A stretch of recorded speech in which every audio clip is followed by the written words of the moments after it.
সাতক্ষীরার বিখ্যাত আম হিমসাগর দেশের গণ্ডি পেরিয়ে এখন রপ্তানি হচ্ছে বিদেশে। সুস্বাদু এই আম সংগ্রহে দেশের বিভিন্ন প্রান্ত থেকে পাইকাররা আসছেন সাতক্ষীরার বাজারগুলোতে। তবে এবছর ফলন কম হওয়ায় হিমসাগর আমের বাজার মূল্য প্রায় দ্বিগুণ। সাতক্ষীরা প্রতিনিধি এম কামরুজ্জামানের রিপোর্ট, জানাচ্ছেন তামান্না জেনিফার। চলতি মৌসুমে সাতক্ষীরায় আমের চাষ হয়েছে ৪,১১৮ হেক্টর জমিতে। এসব বাগান থেকে আম উৎপাদনের লক্ষ্যমাত্রা ৫০,০০০ মেট্রিক টন।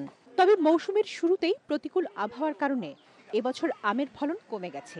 তীব্র তাপদাহ ও অনাবৃষ্টির কারণে বেশি বড় হয়নি আম। বাজারে সরবরাহ কম থাকায় বিক্রি হচ্ছে দ্বিগুণ দামে। গত বছর যে আম মন প্রতি ১৩০০ থেকে ১৪০০ টাকায় বিক্রি হয়েছে, সেই আম এবছর বিক্রি হচ্ছে ২,৫০০ থেকে ২৮০০ টাকায়। অতিরিক্ত তাপদাহ, খরা, যার কারণে আমাদের গাছে যে কাঙ্ক্ষিত যে আমটা হয়েছিল, আমরা সেই আমগুলো আমরা নিজ পর্যন্ত নিয়ে আসতে পারিনি। সাতক্ষীরাতে হয়তো বলা যায় 50% আম নাই। এবছর আমের দাম পাচ্ছি এই যে গোবিন্দ আম এখন ২৬০০, এখন গত বছর এরকম তো ১৬০০-১৭০০ টাকা বেচাকেনা হয়েছিল।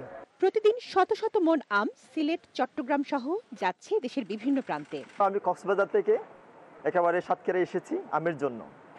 ওয়ালটন এসিতে ইনস্টলেশন একদম ফ্রি। প্রতি বছরের নিয়ে এই বছরের যে দামটা আগের চেয়ে একটু বেশি, কারণ হচ্ছে এই বছরে ফলনটা কম হয়েছে। আমরা যারা ক্রেতা, যারা বাইরে থেকে আসছি, তারা কিন্তু অনেক ভোগান্তির মোটামুটি সম্মুখীন হচ্ছে দাম বেশি হওয়ার কারণে। আমাদের জন্য একটু সমস্যা হয়, যারা আমরা অনলাইন বেসড কাজ করি, সবসময় প্রিমিয়াম কোয়ালিটিটা প্রোভাইড করার জন্য আমরা চেষ্টা করি।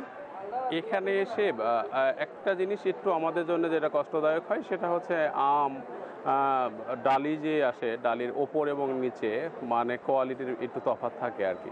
এবছরও ইউরোপের বিভিন্ন দেশে সাতক্ষীরার আম রপ্তানি হবে বলে জানান সংশ্লিষ্ট কর্মকর্তারা। যারা বিদেশে আম রপ্তানি করছে তাদেরকে আমরা বিভিন্নভাবে প্রশিক্ষণের মাধ্যমে, পরামর্শের মাধ্যমে যাতে গুণগত মান বজায় রেখে আমরা উৎপাদন করতে পারেন এবং সারা বিশ্বের মানুষকে মানসম্মত আম খাওয়াতে পারেন, সে বিষয়ে আমরা কৃষকদের সাথে কাজ করে যাচ্ছি।